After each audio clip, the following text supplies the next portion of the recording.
When Geralt wakes, he realizes the truth. Renfri has gone to the tower to kill Stregobor.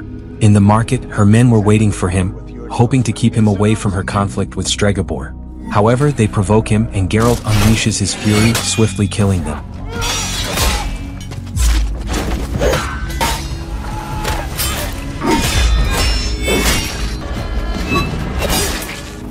Vilgefortz emerges from a portal to confront Kahia and his men, but he allows his emotions to cloud his judgment. Constantly substituting his sword for magic, his reserves of chaos eventually deplete,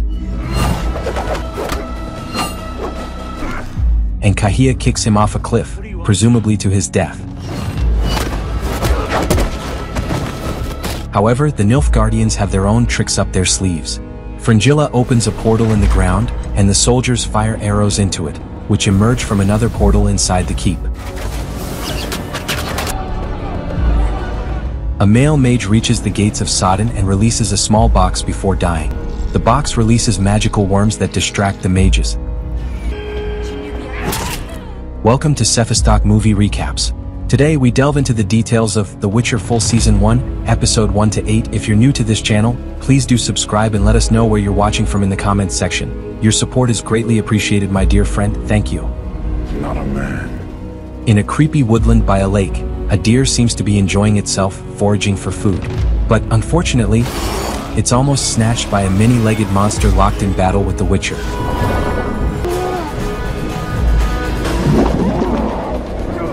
The fight rages beneath the eerie water, but eventually the Witcher strikes the final blow, killing the monster. However, the deer does not survive. Moving on, the Witcher arrives at a nearby tavern, asking for the alderman. The locals don't seem to like him due to his being a mutant. We don't want your kind here, Witcher. They appear ready to attack, but a beautiful woman steps in, apologizing for their rude behavior. I apologize for my man's... On behalf of the Witcher, she orders drinks for two, much to the bartender's dismay. Now, good sir. The Witcher and the woman engage in a convenient conversation, discussing what brought him to town, monsters. Just as they request more drinks, a young girl approaches, introducing herself as the alderman's daughter. How much coin for your kiki more then? She offers to take the Witcher to her father, but only for a price. The Witcher shows her a piece of the monster he recently killed, demanding payment. The girl informs him that the creature he killed wasn't the reason her father posted the notice. In fact, the monster had been helping the village with population control. However, she mentions that a local wizard named Irian would be willing to pay handsomely for the Witcher to eliminate a different monster. As they head to Irian's tower, they formally introduce themselves. The girl is Marilka and the Witcher, Geralt. They arrive at the tower, where a magic-enchanted door leads Geralt through a portal into a tranquil garden, tended by an elderly sorcerer named Stregobor. Stregobor reveals that Irian died 200 years ago, and he now uses Irian's name as an alias to honor him. Geralt, ever suspicious, questions whether Stregobor created the illusion therein, which Stregobor admits to. Geralt notices Stregobor is hiding and learns the sorcerer wants him to kill the monster haunting him. You want me to kill yours? However, Stregobor insists the monster is human. Meanwhile, in the kingdom of Sintra, a group of children are playing, though one young girl notices something odd in the distance but brushes it off and continues playing. Soon after, royal guards arrive for her. It's revealed that the girl is Princess Cirilla, known as Ciri, raised by her grandmother, Queen Calanthe, the Lioness of Sintra. They are in the middle of a knighting ceremony, where warriors swear fealty to the crown of Sintra. Back at the tower, Geralt demands that Stregobor drop the illusions and speak plainly. Stregobor explains the Black Sun Curse, which began 1,200 years ago during a full eclipse heralding the return of Lilith, a night goddess destined to exterminate humanity. Mutations. 60 women who were to become queens were marked by this curse to lead a world drenched in blood. Stregobor claims to have found women with internal mutations and tried to cure them, but they all died. He justifies their deaths as necessary for the greater good. However, one girl, Princess Renfri, survived and has been hunting him for years. As a mutant immune to magic, Renfri is unstoppable by Stregobor. He offers Geralt anything to kill her, but Geralt refuses as he does not kill humans. It's all the same. Back in Sintra, the knighting ceremony continues. The sorcerer Mousesack sits at the high table with Queen Calanthe and her husband, Hast Tursich. They discuss preparations for an impending battle with Nilfgaard. Ciri, unaware of the situation, listens as her grandfather attempts to explain, but their conversation is interrupted by a young boy, Martin, who asks Ciri for a dance. Your Highness. Reluctant at first, she eventually agrees. Loved. Amid the festivities, a royal guard named Danik brings grim news from the scouts. Nilfgaard is approaching Sintra, catching the kingdom off guard. Their army, which is arriving on 50 Skellige ships, has not yet reached them. The queen hides her concern, not wanting to burden young Ciri with the dire situation. Elsewhere, Geralt is approached by the same beautiful woman he met earlier in the tavern, who has been following him. But Geralt now knows who she truly is. Renfri, the mutated Princess Stregobor, once dead. She doesn't seem as dangerous as Stregobor claims, appearing more human than monster. Renfri tells Geralt that Stregobor's men raped and tortured her, Stregobor's man raped me. and she wants revenge. She begs the Witcher to kill Stregobor, swearing she won't stop until he's dead. Geralt advises her to leave Blaviken if she wants to survive. You choose, princess. Returning to Sintra, Queen Calanthe and her army are already on the battlefield. Nilfgaard's forces have arrived in overwhelming numbers, and the battle begins in earnest.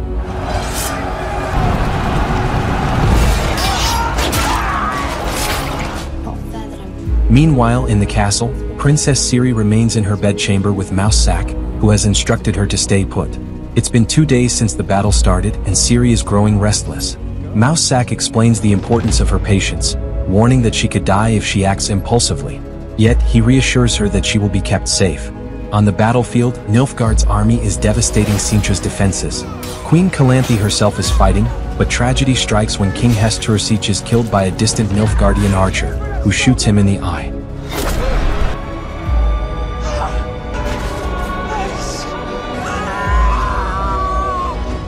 Grief and fury consume the queen, but the battle is lost. Back in the castle, Ciri, trying to stave off boredom, explores the halls, only to find people filled with fear and dread. Hearing her grandmother's screams, she rushes to the queen's chambers, where she finds Calanthe gravely injured. The queen, in her final moments, urges Ciri to stay strong, trying to reassure her that everything will be fine, though it's clearly a lie. Breathe, my child. The city gates have been breached by Nilfgaard, and Mousesack is using his magic to hold the castle gates, though he can only do so for a limited time. As long as I hold. Meanwhile, Geralt reflects on his recent experiences while talking to Roach, his horse. Renfri continues to follow him, curious about who Geralt is speaking to, but she gets an unexpected answer. I talk to my horse. She then asks what Geralt believes in if it's not destiny. In a tender moment, she ultimately decides to leave Blaviken and forget about Stregobor. Made my decision. Tomorrow I'll leave Blaviken. In the heat of the moment, she seduces Geralt. Back in Sintra, the battle intensifies and Mousesack's magical shield breaks. Nilfgaardian forces pour into the castle. My powers could not hold them any longer. Mousesack reports to Queen Calanthe that his power can no longer hold them back. He suggests there might be something that could turn the tide, and Calanthe sends Danik to investigate, but the Nilfgaardians are massacring everyone in their path. Calanthe knows that Nilfgaard takes no prisoners.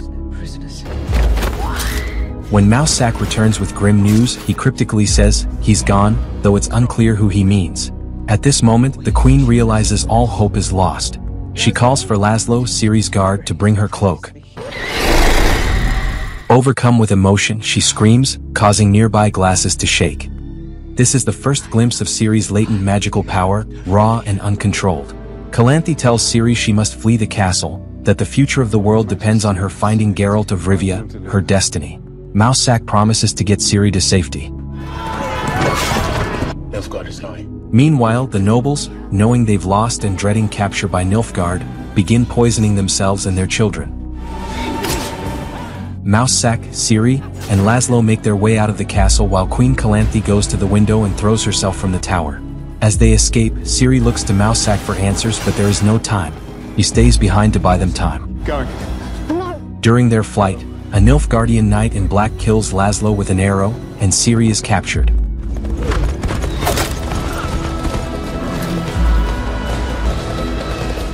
Back in Blaviken, Geralt experiences a mysterious dream involving Renfri, where a voice tells him she is his destiny. It's your destiny. Renfri. When he wakes, he realizes the truth. Renfri lied.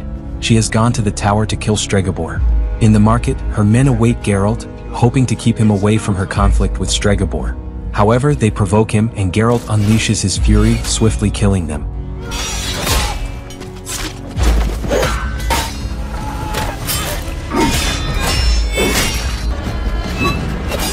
He then finds Renfri holding a sword to Marilka's throat, threatening to kill everyone until Stregobor is dead. But first she challenges Geralt to a duel. Though both are mutants, Geralt proves the superior fighter.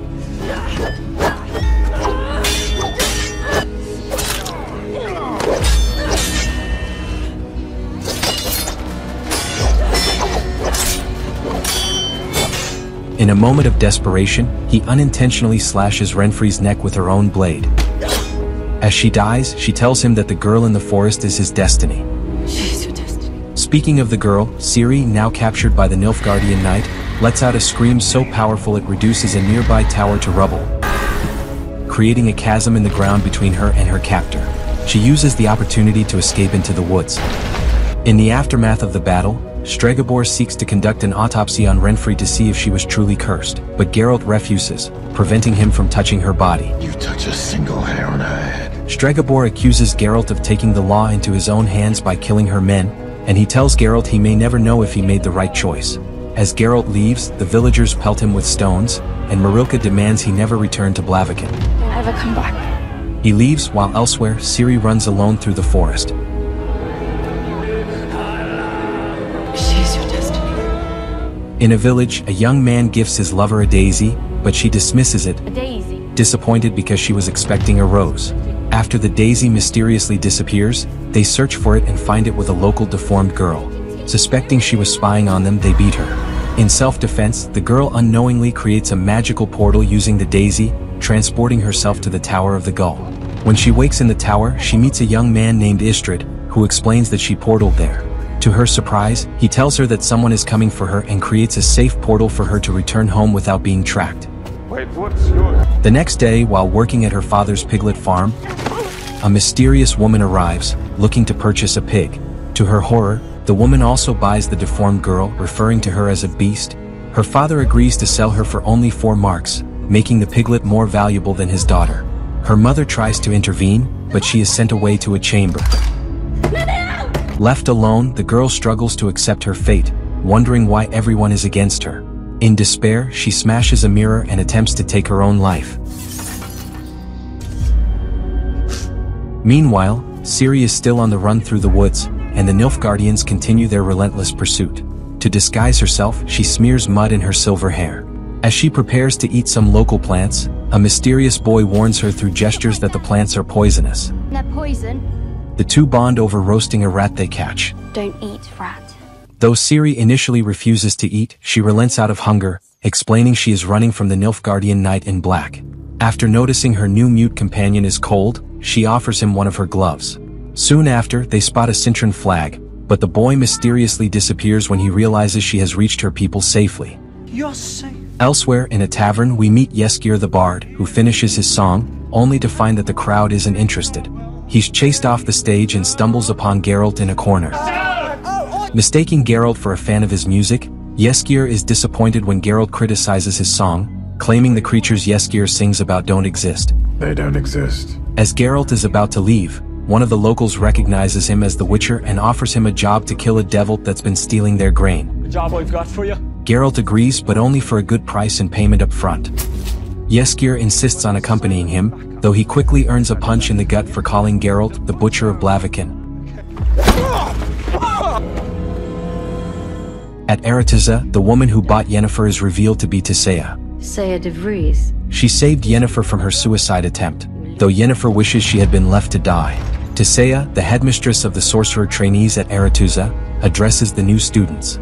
She warns them to fear chaos, reminding them that each of them attempted to channel magic, which is how she identified them. The drowning boy with your mind. One of the students saved a drowning boy with her mind, while Yennefer's attempt to portal was what drew Tissaia's attention. She teaches them that balance and control are essential to harness chaos. Without them, chaos will destroy them. Their first lesson is to lift a stone without touching it. Fringilla succeeds, but her hand deforms, drained of life by the imbalance of chaos. The correct way is to lift a flower by hand, allowing chaos to consume it in exchange for raising the stone. The other students succeed, but Yennefer fails, storming out in shame. Desperate, she eats part of the flower, enabling her to portal back to the Tower of the Gull, where she finds Istrid working on his research. This time, she introduces herself by name. It's Yennefer. Meanwhile, Ciri arrives at a Cintran refugee camp, where she finds the people devastated by the war, struggling for the little food they have. She meets a young man who recognizes her cloak, claiming his father made it. My father made it. The young man, who has elf ears chained in his neck, fought during the defeat of Filavandrel, the Elven King. He takes Ciri to meet his family, but Ciri uses the name Fiona to conceal her true identity. The young man's mother, however, harbors deep hatred for the royal family, especially Ciri's grandmother, Queen Calanthe, blaming her for the war that has driven them to the brink of ruin. Bear, why don't we? While delivering some exposition, Jaskier refers to Geralt as the White Wolf and tries to inquire about the devil they are hunting. Geralt dismisses the idea, stating that devils don't exist, and tells him to stay quiet. However, as they investigate, both are suddenly pelted with rocks, seemingly from a slingshot. Geralt is then attacked by a creature with goat-like horns that, to his surprise, speaks, calling itself intelligent. Of course I talk! A rare and intelligent creature! Momentarily frozen in surprise, Geralt is knocked out. At Aretuza, it's time for another lesson with Tissaia. The students are tasked with looking into each other's eyes and using magic to uncover their partner's deepest fears. Yennefer lies about her partner's fear, His worst fear is snakes. and Tissaia sees through the deception, which leads to unfavorable consequences for Yennefer. Frustrated, Yennefer portals back to Istrid, beginning to believe she's incapable of magic. Istrid encourages her to read his mind, creating a mental connection. To her astonishment, Yennefer successfully breaks through and sees incredible things in Istrid's thoughts, bringing them closer. Meanwhile, at the Cintran refugee camp, Ciri struggles with sleepless nights. The woman hosting her offers comfort and strength, promising that they will get through this hardship together. Through this together. Back at Aretuza, the girls are awakened in the middle of a rainy night for their next lesson, controlling the ultimate expression of chaos by catching lightning in a bottle. Duralis is the first to try, but she's too afraid and is struck immediately. Annika manages to catch the lightning but loses control, shattering the bottle in her hand. When Yennefer attempts the task, she too is struck, failing once again. Only Sabrina succeeds. Enraged, Yennefer channels the absorbed lightning through her hand, but Tissaia effortlessly deflects it. Later, Tissaia explains that some mages, like Sabrina, can control their emotions while others, like herself and Yennefer, are consumed by them. Tissaia challenges Yennefer. Does she have what it takes? Do you? Elsewhere, Geralt wakes up to find an elf punching him in the face, while Jaskier receives his own punishment for talking too much. The elf tortures both of them, but Geralt, always resourceful, quickly counters, sending the elf sprawling to the ground. Just then, Torque, the intelligent horned creature, and Filavandrel, the defeated Elven King, arrive. Filavandrel expresses his rage at the humans for the mass killings of elves. Once, they showed the humans their magic, only to be driven from their homes and forced to live in the mountains. Geralt advises him to rebuild elsewhere and show humanity that the elves are not what they fear. However, it's a hard sell. Filavandrel contemplates executing Geralt, though Torque protests. Stand aside! Geralt, ready to die, insists he isn't human. Like the elves, he is different, marginalized. Don't call me human. If he must die, so be it, but he will not die as a human. Meanwhile, Yennefer and Istrid discuss the elves. Before Yennefer bids farewell to her friend, she laments that no one could ever love her, and her struggles with magic are only growing. Istrid shares the history of the skulls in the tower. The elves were the first sorcerers teaching humans magic, but were ultimately slaughtered by them. He gifts Yennefer a magical portal flower, explaining that it only grows where blood has been spilled. To his surprise, Yennefer uses it to open a portal almost immediately, impressing Istrid with her speed. Yennefer then reveals that her real father, who died during the Great Cleansing, was half-elf, which is why she has a twisted spine. Hers with twisted spine. On cue, Istrid kisses her. Soon after, we learn this was a betrayal. Yennefer was instructed by Tissaia to retrieve the flower from Istrid to prove she could control her emotions, while Istrid reports Yennefer's elven heritage to Stregobor. Able to give me something. She's part elf. In the Cintran refugee camp, further tragedy strikes as the settlement is attacked. In a moment of catharsis, a persecuted dwarf seizes the opportunity to kill his captor.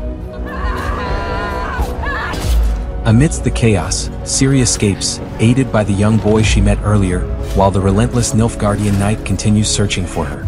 Later, in her room, Yennefer touches the flower Istrid gave her, which transports her to a different place. There, Tisea is turning failed mages into eels to serve as conduits of magical energy for Aretuza. Sometimes, those who fail to ascend as mages are turned into eels to power Aretuza, Tisea explains. It is the true nature of magic, a balance of give and take.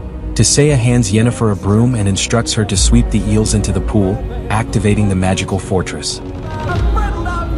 As Geralt and Yskyr are set free and continue on their journey, Ciri reunites with the mute boy she met earlier, now revealed to be named Dara and an elf. Meanwhile, Yeskir's catchy song, "Toss a Coin to Your Witcher," begins to play, much to Geralt's annoyance.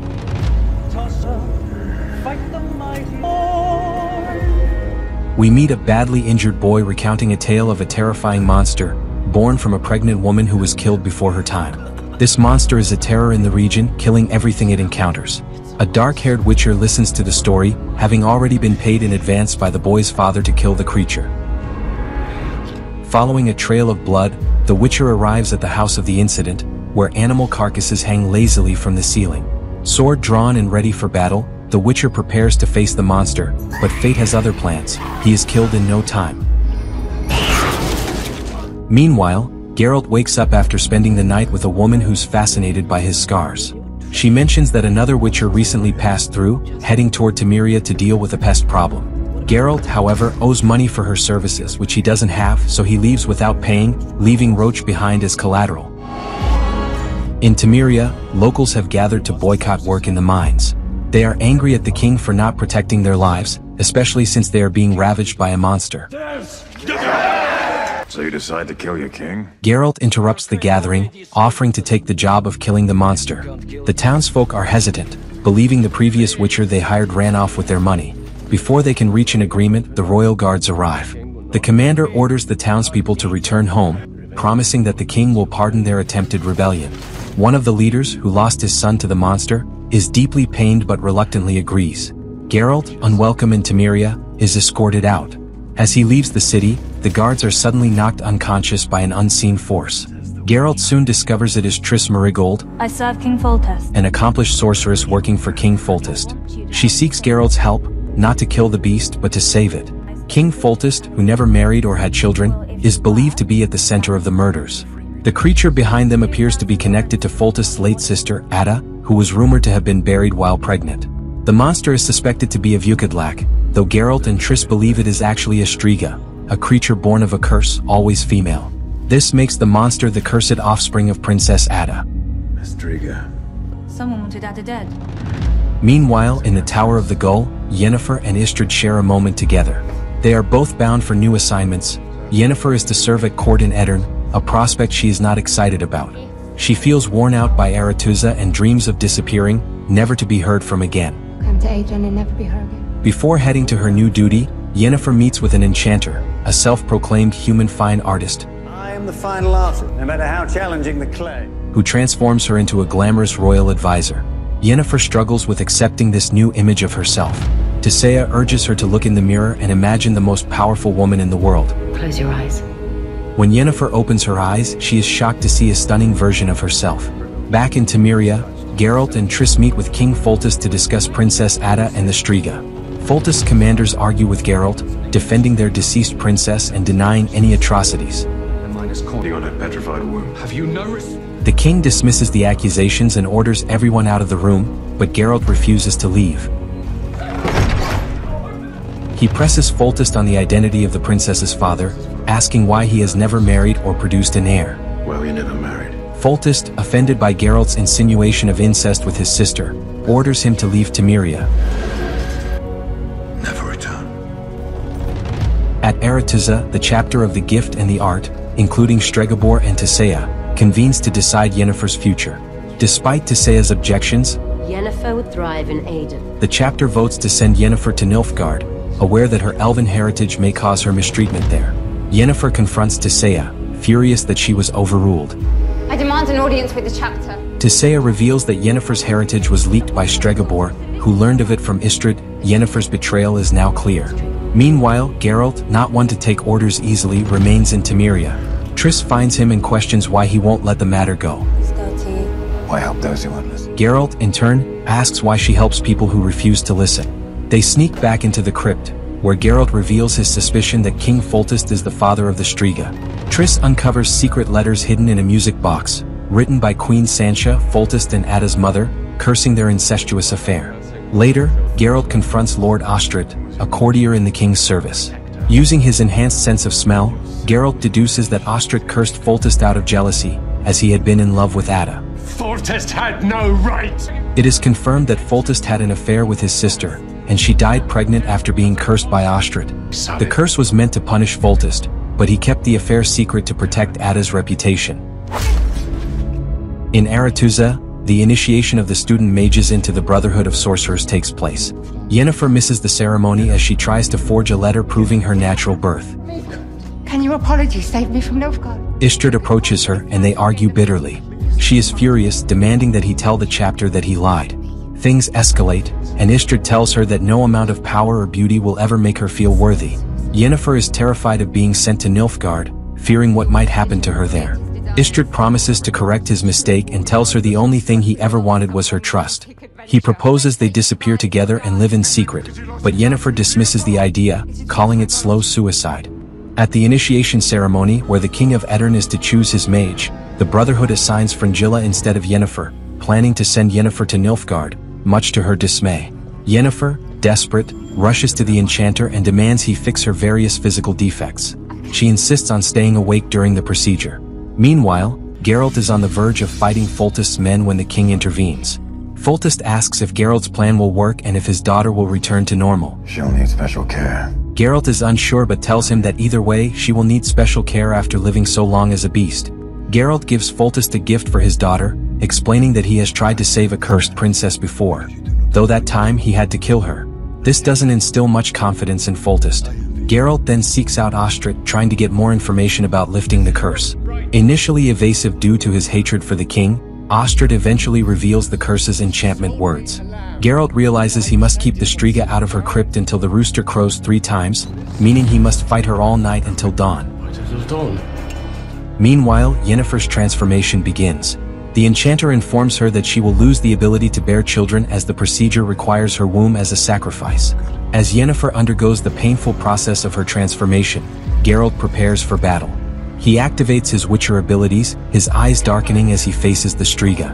Ostrit, pleading for mercy, is left to face the monster he cursed into existence. The Striga swiftly kills him. We then see the Striga in her true form, deadly and fearsome. She descends the stairs, sensing her challenger, Geralt, who waits for her. The battle begins with Geralt binding the Striga with a silver chain, but it has no effect and the chain shatters. The Striga overwhelms him, while across the city, the enchanter continues Yennefer's painful transformation. Geralt uses magic to keep fighting, but the Striga proves too strong, pummeling him.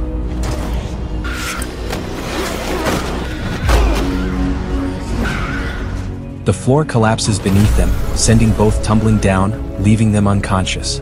Geralt wakes first as Yennefer's transformation continues.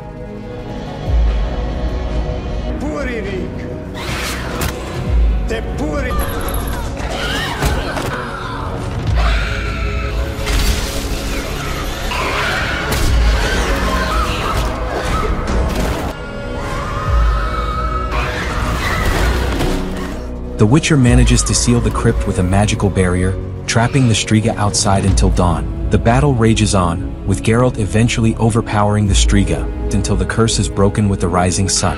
On the other side, Yennefer endures agonizing pain as her spine is corrected and her body reshaped. As dawn breaks, both trials end. The Striga's curse is lifted. Geralt, however, is not unscathed. The princess, still showing signs of beastly behavior, bites his neck.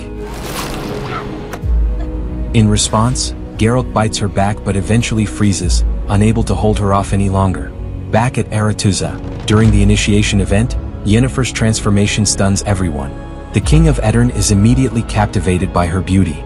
Despite Fringilla's initial selection, the king chooses Yennefer for his court, much to the dismay of both Tissaia and Fringilla.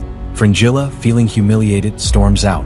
The other mages look on in awe and jealousy, but Yennefer, though having achieved what she wanted, knows it came at great personal cost. In Temeria, Triss tends to Geralt's wounds after his fight with the Striga. Geralt heals faster than expected and, upon waking, immediately asks about the princess. Triss informs him that she's alive and being cared for. His next concern is his payment, as he wants to disappear. During his sleep, Geralt repeatedly mentioned the name Renfri, the woman he killed in Blaviken. Curious, Triss asks who she was, but Geralt remains silent. In the woods, Ciri awakens in a snowy forest, drawn by a whispering voice that leads her deeper into the woods. Dara follows her, but they are ambushed by arrows as they run through a field of bones and bodies. Dara is struck by an arrow before he can reach her, and Ciri, still lured by the mysterious voices, disappears into the forest. Meanwhile, Ciri is unknowingly wandering deeper into a mysterious, whispering forest. The voices in her head lure her further, and she encounters a bright light. Staring into it, she suddenly snaps back to her senses and is immediately confronted by several armed tribeswomen. I don't know how I got here. Ciri tries to explain that she doesn't know how she ended up in the forest and asks for their help in finding her friend Dara. Though they don't speak her language, they seem to understand her. Their leader, Aiden, introduces herself and informs Ciri that she's in Brokilon Forest. Elsewhere, a local man tells a tale about the White Wolf, Geralt the Witcher. The man claims to have witnessed Geralt's death, saying he was swallowed by a monster. Yeskir eagerly notes down the story, as Geralt is notoriously stingy with details. However, before the story finishes, Geralt barges into the tavern, reeking of monster excrement, and explains that he had to kill the creature from the inside. He reminds them to toss him a coin for his work. Yeskir feels entitled to some of the earnings, believing his songs have made Geralt famous. The Witcher, annoyed by Yeskir's talkativeness, heads off to take a bath. Yeskir follows, suggesting they attend a royal betrothal ceremony in Sintra for Queen Calanthe's daughter, where he's set to perform. However, Yeskir is worried about facing several lords who seek revenge on him for having affairs with their wives and concubines. He asks Geralt to protect him during the event, as payment for making him famous. They travel to Sintra, keeping a low profile, but Geralt's attempt to disguise himself as a nobleman is quickly foiled when Mousesack recognizes him within moments of their arrival. This takes place many years before the fall of Sintra, during Queen Calanthe's search for a politically suitable husband for her daughter, Pavetta. Among the noble suitors is Hest Tursich, who has proposed to Queen Calanthe 3 times, only to be turned down, as Mousesack points out. At the event, one of the nobles hunting for Yeskir finally confronts him, furious over Yeskir's dalliance with his wife.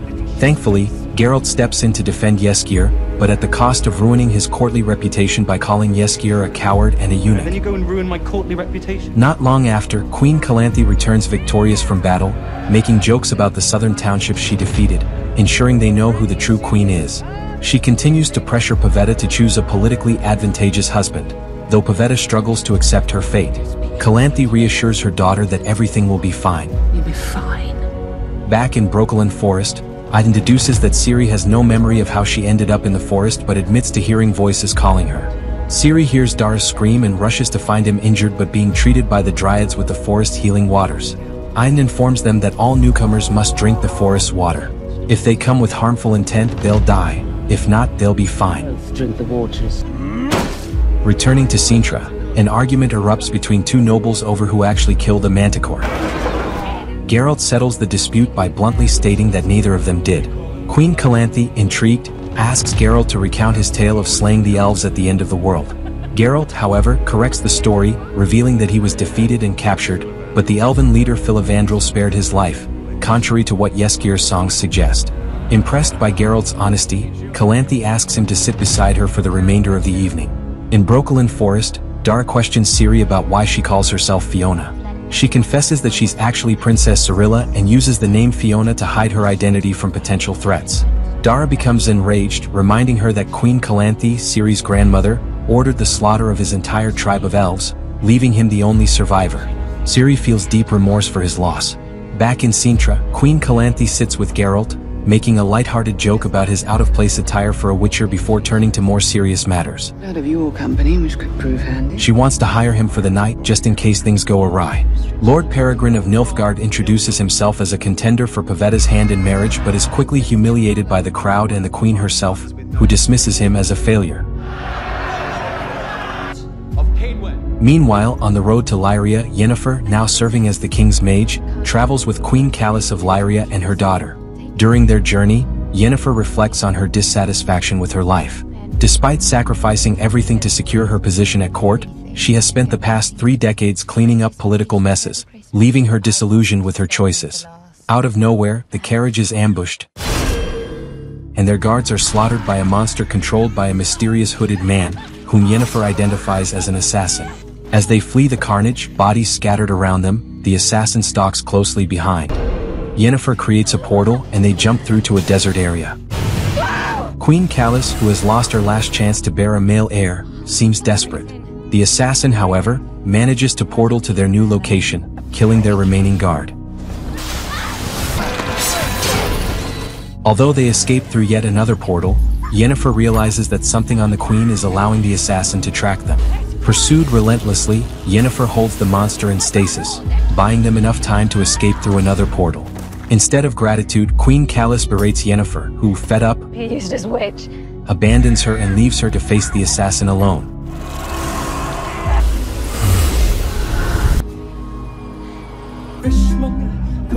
Back in Cintra, Yeskir's performance has the crowd in a frenzy. It's one of his best yet. But Queen Calanthe is unimpressed, weary of these male traditions that deny women the ability to choose their own fates. At the same time, she wonders aloud why there are so few witchers left in the world.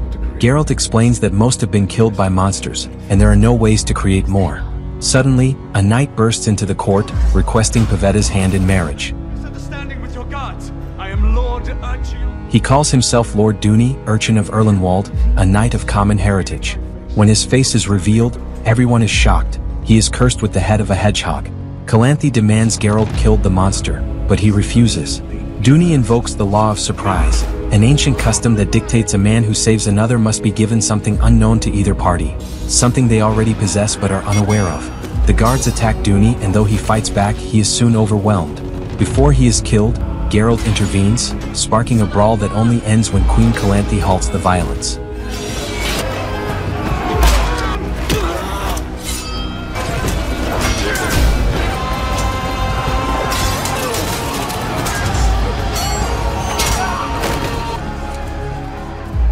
Meanwhile, Queen Callis offers her baby to the assassin as a sacrifice. He kills her without hesitation, and just as his monster is about to kill the baby, Yennefer returns, destroying the creature. She escapes with the infant through a portal but is wounded in the process. However, once they reach safety, she finds that the child has died, and her magic cannot bring it back. Back at Cintra, it's revealed that Pavetta knows Duny. He was cursed as a child and has lived in misery ever since. After saving King Roner's life, he invoked the law of surprise, earning him the hand of Roner's unborn daughter, Pavetta.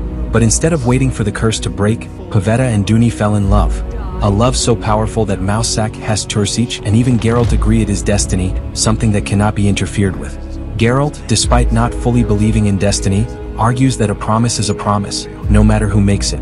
Pavetta insists she loves Duny and wants to marry him. Calanthe appears to agree but attempts to stab Duny at the last moment.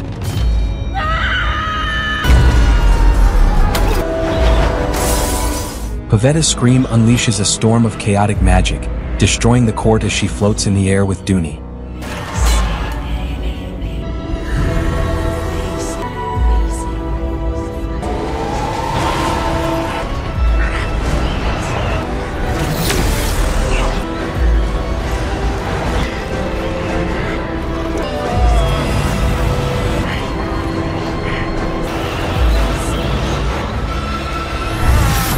Geralt and Mousak manage to calm the storm. Do you believe in destiny? Hast-Tursich asks Calanthe, after which Calanthe hugs her daughter. Calanthe, realizing that her daughter has inherited the magical gift she thought had skipped her, Destiny has spoken. finally agrees to the marriage and accepts Hast-Tursich's proposal for herself. That night, both mother and daughter are wed to their destined partners. There'll be 2 vows here tonight. In a dream, Ciri experiences visions of war and death, haunted by a figure in black. She wakes up, finding that Dara has drunk the waters of Brokilon Forest and is unharmed. She drinks the water as well but is unaffected. Why isn't it working? Chankayam calls to you. On the beach where Yennefer has escaped, she speaks to the dead baby, reflecting on how it has unknowingly avoided the cruelties of life. She buries the infant in the sand, bidding it farewell. Duny. Back at Cintra, Pavetta and Duny's kiss breaks his curse.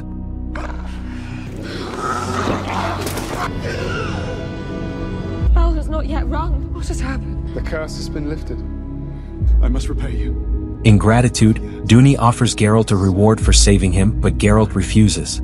The law of surprise. As a jest, he invokes the law of surprise, much to Calanthe's protest. At that moment, Pavetta suddenly vomits. She is pregnant. Geralt walks away despite Mousesack warning him that leaving may bring about disaster. Geralt replies that he'll take the risk. Unconcerned, jokes that if he ever returns, it'll be to hunt a real monster, not to claim some trivial reward. Fast forward to the fall of Cintra. After the city is set ablaze and Queen Calanthe is dead, a Nilfgaardian soldier finds her body, slices off a piece of her flesh and eats it. Fringilla divides him and, using magic, determines that Ciri is in Brokilon Forest. Mousesack is still alive but a prisoner. In Brokilon Forest, Ciri is led by Iden to drink from a tree's sap deep within the forest. After drinking, she has a vision of herself waking up in a desert with a solitary tree in the distance. A voice whispers to her from the tree. Elsewhere we meet a Doppler, a shapeshifter who refers to himself as a collective, who is approached by Kahia, an intelligence officer of the Nilfgaardian Empire, the Knight in Black, searching for Ciri. This particular Doppler isn't very pleasant, as many of his kind are, and he seems keen on the idea of assassination on behalf of Nilfgaard. The Doppler vainly surveys his current guise in the mirror. "We'd planned on wearing this one for a while," he says. "We are flexible." Meanwhile, Mousesack is still alive, imprisoned in a cell made of dimeritium, a special type of magic-suppressing metal that dulls his powers. We briefly see him interact with Fringilla before Kahia and the Doppler arrive. "This one." Mousesack is freed and told to run, but the Doppler quickly catches up to him, assuming not only his physical appearance but also his memories and emotions. Afterward, the Doppler kills Mousesack, taking obvious pleasure in the act. Kahia insists that the Doppler must bring Ciri back alive, noting that it will come at a cost since children are their favorites. Next, we find Yennefer negotiating with a fellow mage regarding her ongoing treatments. This conversation reveals how she has been living off the grid, lacking resources and staying away from the Brotherhood in search of what she so desperately desires. She sets off to raise money by offering her services, establishing herself in the town of Rind. Did it a whole one to find him? Her fledgling business involves casting spells to help locals with their problems. For example, she assists a couple with a mechanical issue the man is experiencing, and her spells work wonders. However, their sessions are soon interrupted by Mayor Bo Barrent, who arrives to collect dues for the kingdom. Yen offers him her wrists and he cuffs her, clearly unaware of the trouble he's getting himself into. In Brokilon Forest, the Dryads argue over Ciri as the forest water has had no effect on her, and Nilfgaardian spies are actively searching for her. The leader tries to convince the other Dryads to let Ciri stay, but later, Eithne offers Ciri the choice of remaining with them or continuing her search for Geralt elsewhere. Meanwhile, Geralt reconnects with Yeskir, implying they haven't seen each other in a while. Yeskir, as talkative as ever, jokes about Geralt's fishing skills, questioning whether he's caught anything at all. What are you fishing for exactly? Geralt hesitantly explains that he's not fishing but searching for a djinn to help cure his sleeplessness. A djinn. While Yeskir's playful demeanor often lightens the mood, he also reminds Geralt of his destiny, the child of surprise in Cintra, The law of surprise? which may hold the solution to his problems. As they bicker, Geralt discovers an amphora tightly sealed with a stopper bearing a wizard's seal. They argue over it until the stopper is pulled free. Skeptical of the entire situation, Yeskir begins to make flippant wishes until the amphora shatters, releasing the djinn, which immediately attacks Yeskir, choking him and causing him to bleed.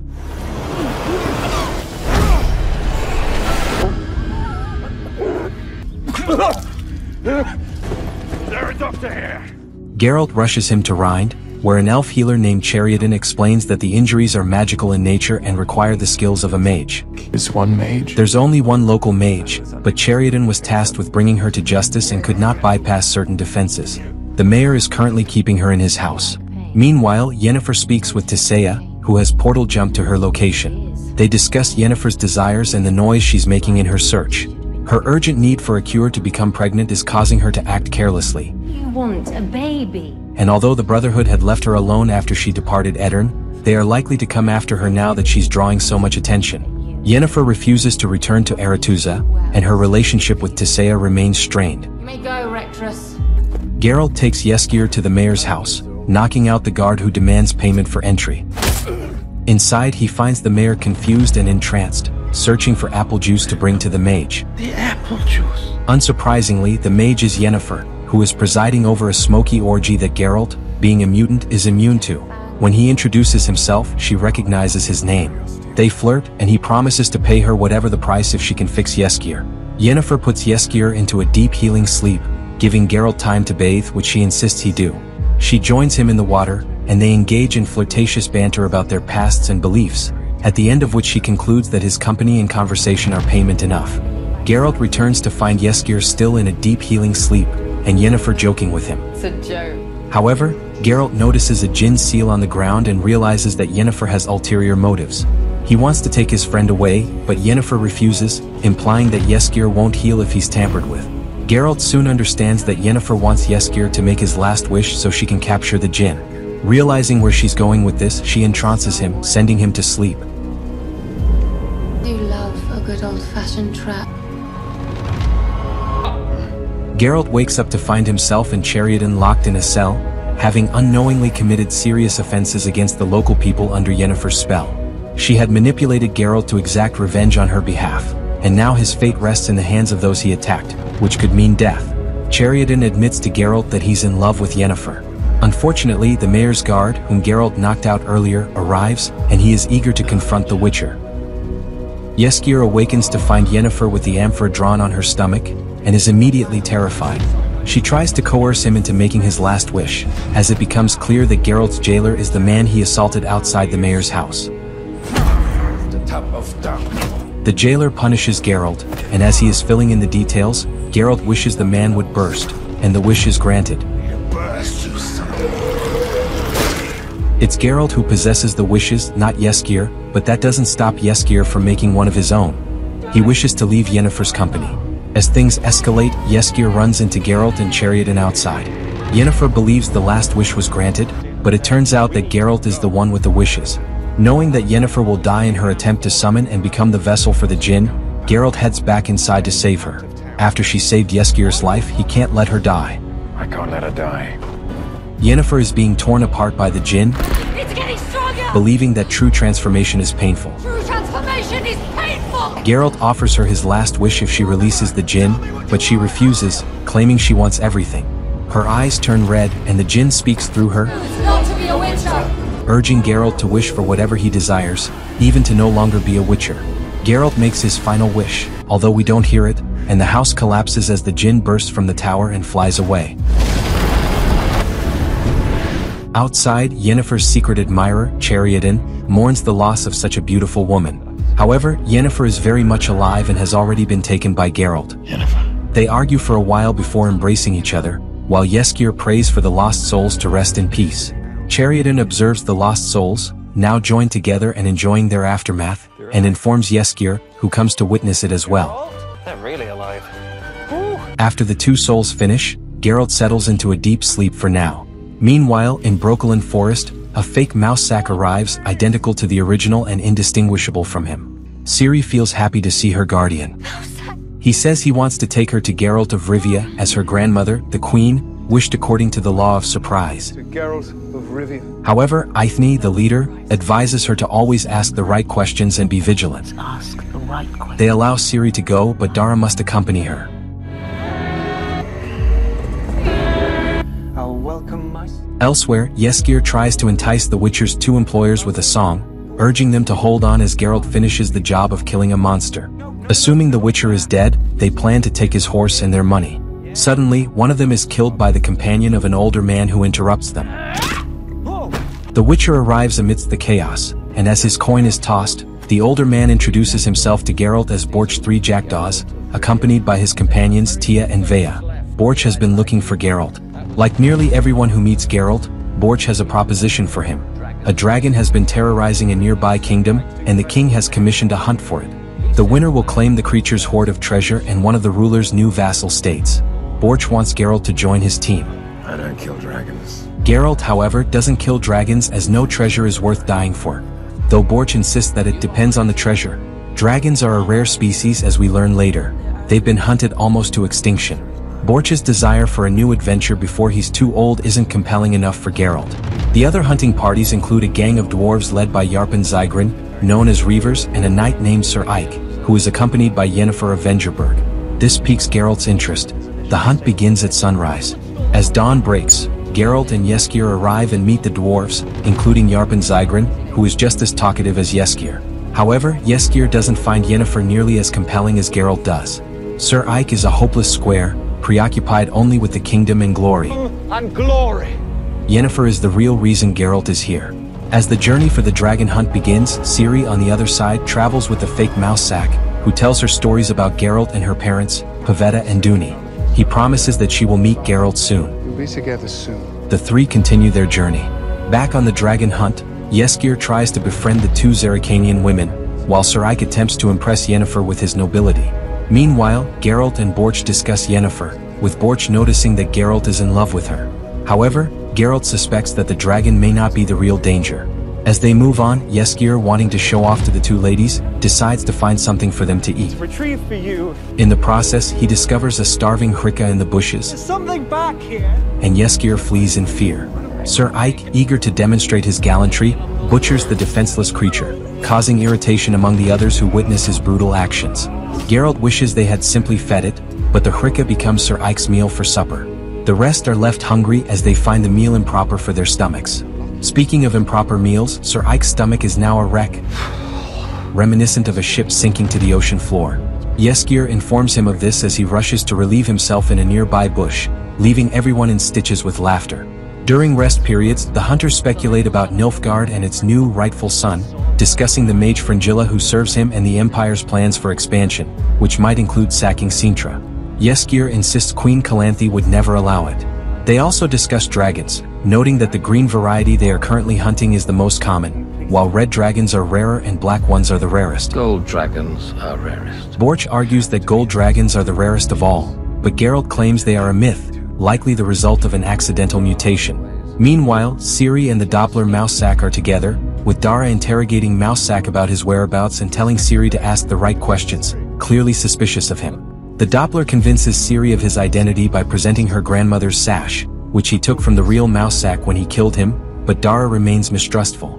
Returning to the hunt, Yennefer wakes up the next morning in search of her escort, Sir Ike, only to discover he was killed during the night while emptying his stomach. The group is unsure who the culprit is but continues with the hunt.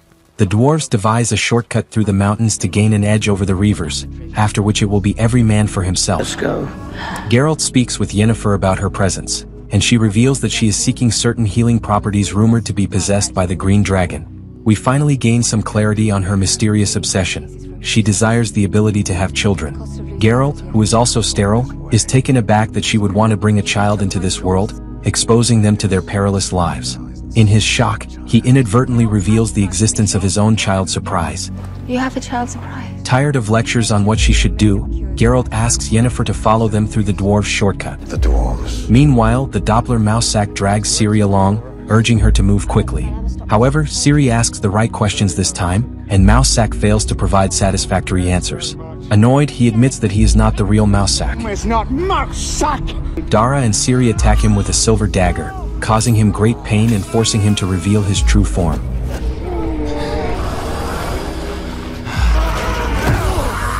Ciri tries to kill him, but the Doppler knocks Dara out, prompting Ciri to escape into the woods alone. Those on the dragon hunt arrive in the mountains. Only the dwarves are excited to proceed, while the others, especially Jaskier, are hesitant.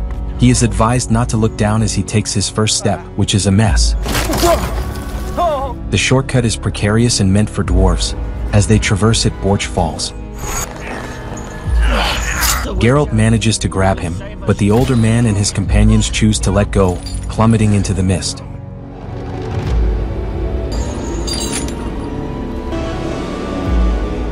Geralt is overwhelmed by the death of his new companion, and Jaskier laments the loss of the two ladies he was about to get close to. Nonetheless, he offers Geralt some advice. Always look for what pleases him. Work out what pleases me. Geralt soon finds Yennefer in a tent, which is much larger on the inside than it appears from the outside. In a montage, we see their various romantic encounters over the years since they met. The common theme is that Geralt always wakes to find her gone. Unsurprisingly, they share a night together, discussing the possibility of children and the choices they've made. This time when he wakes, Yen is still there. Good morning. However, when they step outside, they find that the dwarves have already made their move, and are nowhere to be seen. Meanwhile, Ciri is captured by Kahia, a Nilfgaard general who has been searching for her all along. Don't scream. He claims he wants to help her fulfill her destiny, which involves meeting the White Flame, asserting that Ciri is key to everything. However, he soon notices a doppelganger of himself behind him, which is another Doppler. This leads to an unexpected confrontation in which Kahia fights himself.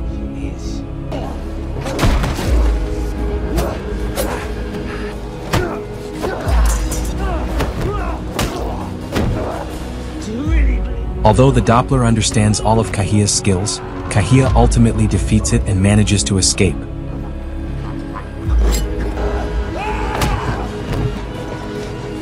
Back at the dragon hunt, Yennefer finds the dwarves and freezes them in place. She rushes to the cave, discovering the green dragon dead, having protected its egg.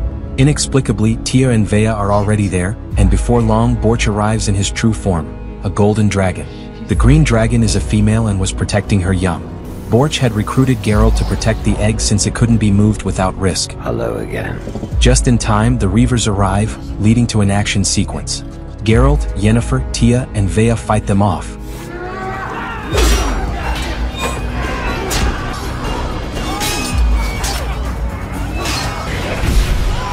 And with their combined efforts, Geralt and Yennefer use their magical powers to overwhelm their opponents. More enemies arrive, but Borch stays behind to protect the egg as the battle continues outside.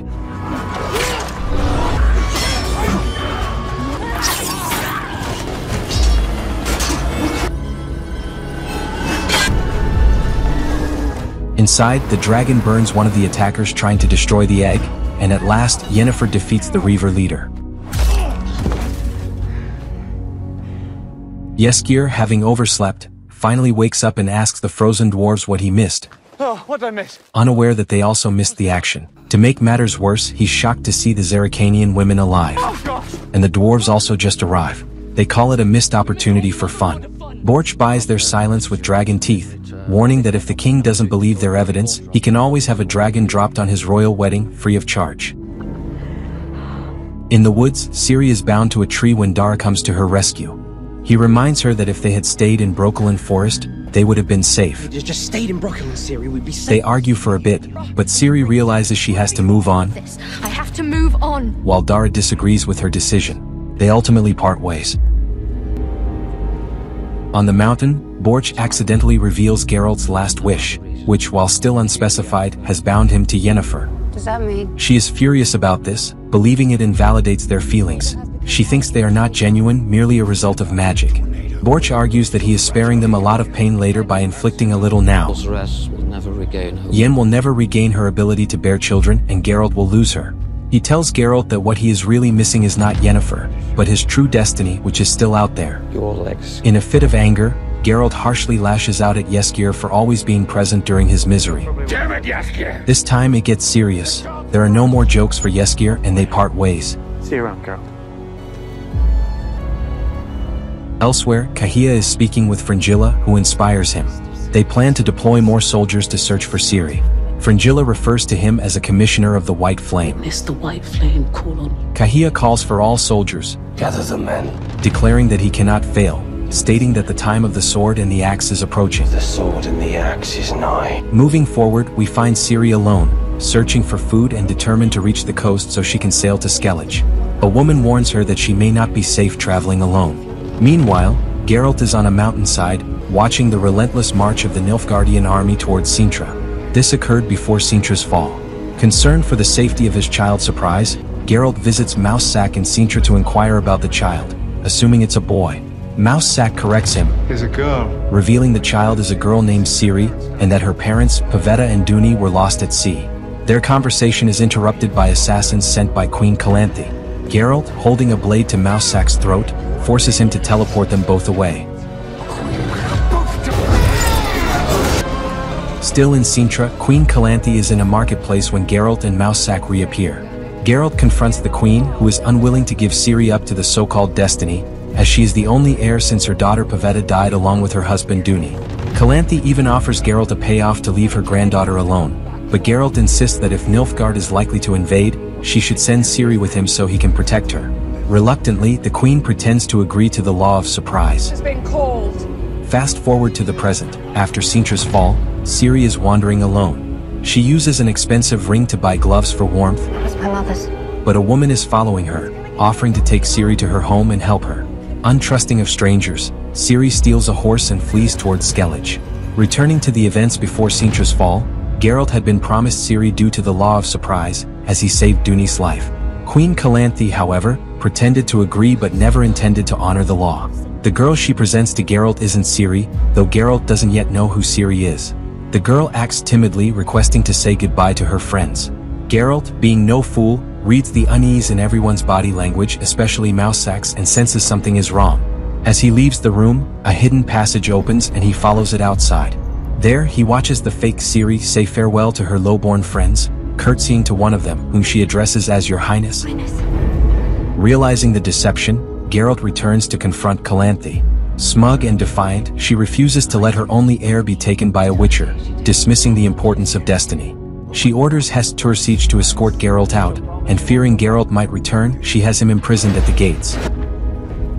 Meanwhile, Yennefer arrives in Nazaire, searching for Istrid. She finds him deep in his research, and it has been a long time since they last saw each other. Yennefer reminds him of their previous conversation in the cave about going somewhere to rebuild their lives together. However, Istrid questions why she would choose him when she could have anyone. Despite Yennefer's insistence, they embrace, but Istrid hesitates.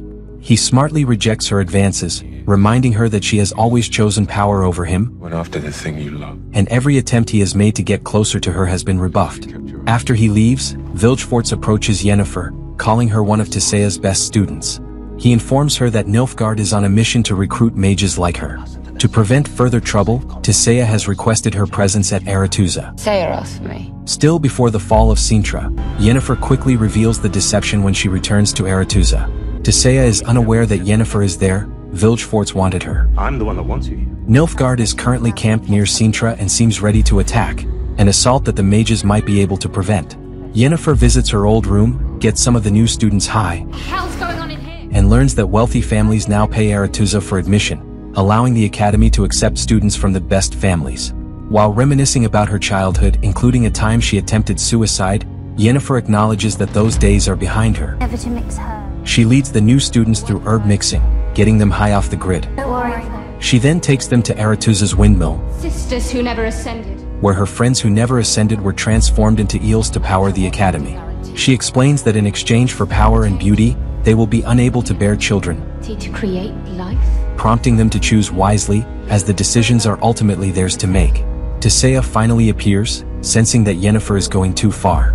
She confronts Tissaya about the academy abandoning its principles, but the rectress counters that sometimes one must do what is necessary to survive. Tissaya, Yennefer, Triss, and others attend a conclave of the northern mages to discuss whether to intervene against Nilfgaard's invasion of Cintra. Cintra falls, who cares? Fringilla arrives to defend Nilfgaard, claiming that the White Flame guides them. Our fight is with Cintra, guided by the White Flame. However, other mages accuse Nilfgaard of employing forbidden and fire magic. Fringilla denies these accusations and requests that the Brotherhood stay out of their affairs.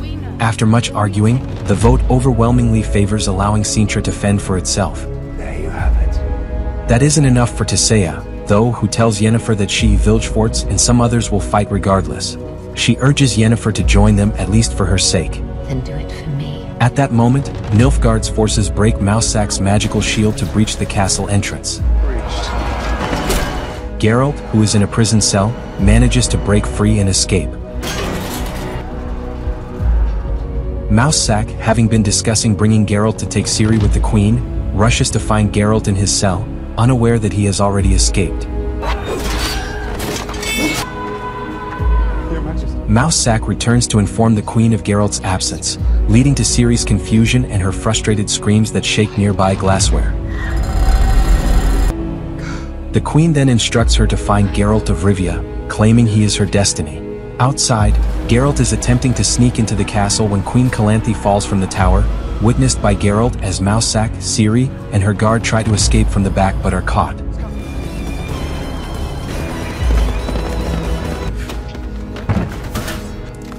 Meanwhile, Geralt interrogates a Nilfgaardian soldier about Ciri's whereabouts, but he gets no useful information. Now in the present, after stealing a horse and fleeing to Skellige, Ciri is camped in the wilderness with her horse.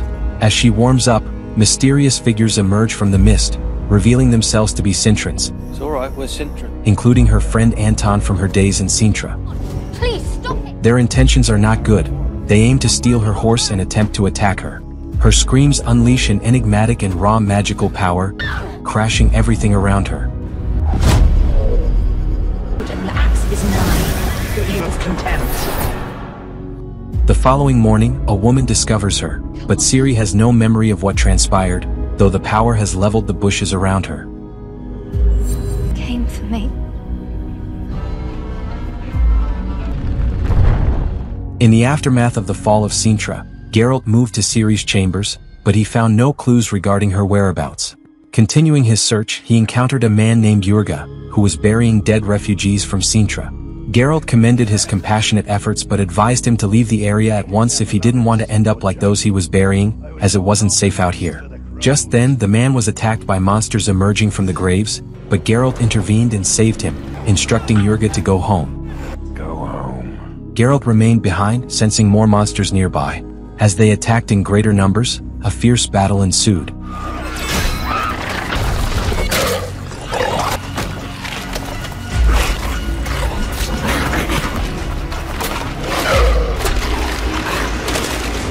Geralt fought valiantly but was bitten by one of the creatures and collapsed.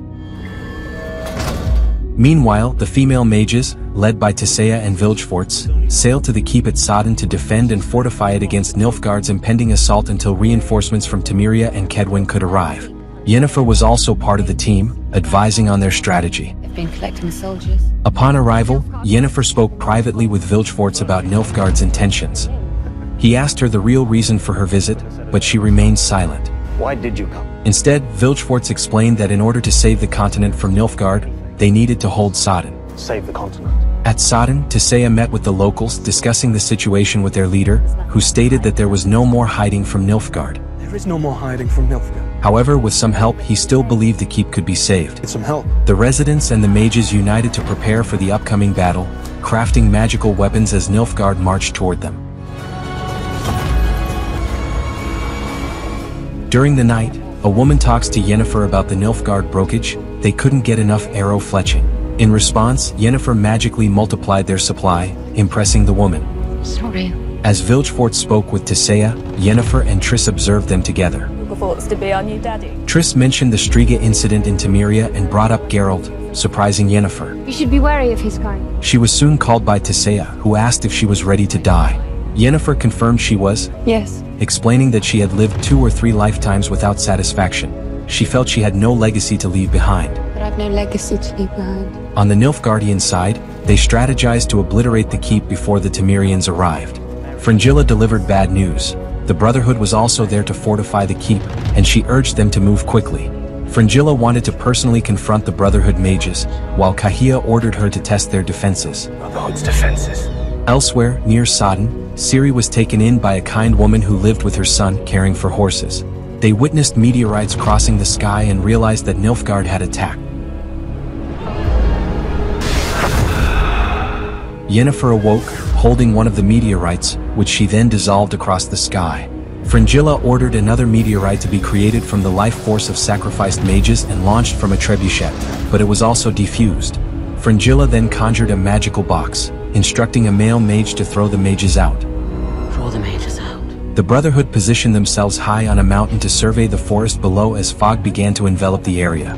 The male mage sacrificed himself to create the fog as instructed by Fringilla. Tissaia positioned the mages in various attacking locations, instructing Yennefer to take her place in the tower. Meanwhile, Geralt spent almost the entirety of much more lying in Jurga's cart, slipping in and out of consciousness while having visions of his childhood. Jurga, nicknamed him Butcher, urged him to stay awake. Hey, Butcher! Geralt also had a vision of a small gold dragon from his past. At Sodden, preparations for battle began, and the war was imminent. Yennefer stood atop the tower, surveying the entire battlefield and communicating telepathically with the other mages to defend against the Nilfgaardian onslaught. Closing in. Triss summoned magical mushrooms to slow their advance. The mushrooms grew rapidly, releasing poisonous gas that killed many soldiers. Meanwhile, the soldiers on Coral's side were quickly closing in on her. She telepathically shattered their bones. Sabrina prepared arrows filled with an explosive blue concoction, which she launched from the ramparts, detonating them over the heads of the advancing soldiers.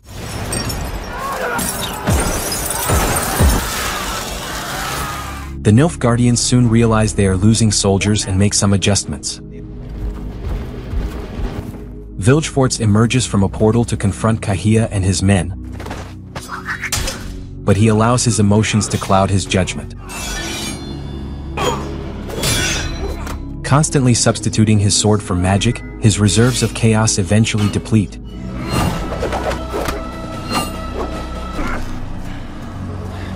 What are you after? And Kahia kicks him off a cliff, presumably to his death. However, the Nilfgaardians have their own tricks up their sleeves. Fringilla opens a portal in the ground, and the soldiers fire arrows into it, which emerge from another portal inside the keep. A male mage reaches the gates of Sodden and releases a small box before dying. The box releases magical worms that distract the mages. Tissaia confronts Fringilla, but her former student is prepared, declaring she doesn't need any help from Tissaia and striking her in the face with Dimeritium. I don't need your help. Geralt regains consciousness long enough to ask Jurga what is happening. Jurga informs him that Nilfgaard is attacking Sodden. Geralt uses a potion on his wound and instructs the driver to take him to the Blue Mountains on the other side of Sodden, where he believes heat will save him. Hey, wake up! Subsequent visions of Geralt's abandonment by his mother, Visenna, reveal that he is referring to Vesemir, his surrogate father and Witcher tutor. In the vision, young Geralt goes to fetch some water for his mother. When Geralt returns, her mother is gone and the Witcher Vesemir comes for him. At the battle, the Brotherhood begins to lose.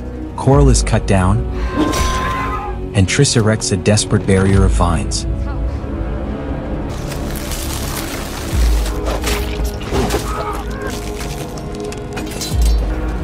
Their defenses are further undermined when Sabrina and two young boys, possessed by the dark chest of magical worms that Fringilla had sneaked into the keep earlier, take explosive vials and position themselves for a suicide mission.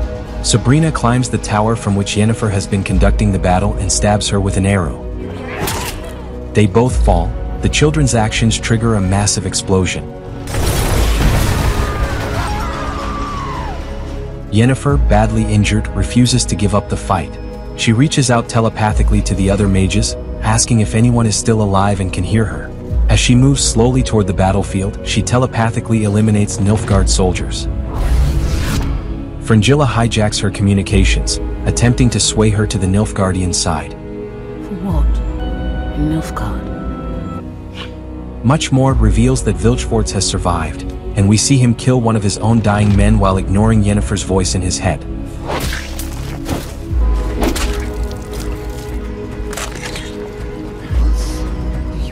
Tissaia, however, hears it clearly and calls for Yennefer to come help her. While Geralt is disoriented, he sees visions of Renfri and Yennefer, followed by another glimpse of Visenna. Becoming more lucid, he interrogates her about why she left him with Vesemir. She hesitates to answer, knowing that doing so would only cause them both pain. She urges him to move on, let go, and find Ciri, his destiny. She insists that she is just a dream. Find her. When Geralt wakes up, he feels fine and is still with Jurga. No women are present. Which one? He expresses his desire to go to the battlefield at Sodden.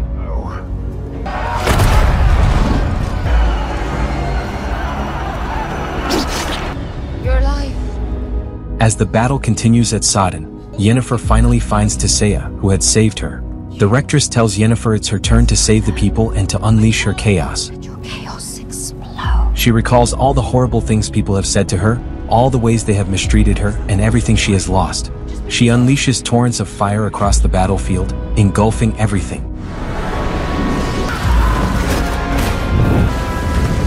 Tissaia witnesses Yennefer tapping into forbidden fire magic, which was intended to save them all and put a stop to Nilfgaard. However, Yennefer disappears afterward. It is then that King Foltest of Temeria arrives with his army. On the other side, Ciri is being cared for by the kind woman, who assures her that everything will be okay.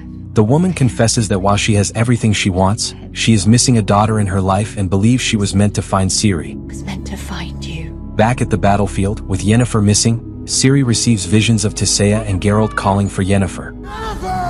Yennefer! She flees the kind woman's house into the woods just as Geralt arrives on Jurga's cart. The woman informs Jurga about the girl she found in the woods. Geralt recalls Renfri telling him about the same girl and heads straight to the woods, where destiny finally brings them together. My destiny will always find each other. Who is Yennefer? Thanks for watching. Please do subscribe to our channel if you haven't, and let us know where you're watching from in the comments section. Your support is greatly appreciated, my dear friend. Feel free to click on the next video. Thank you.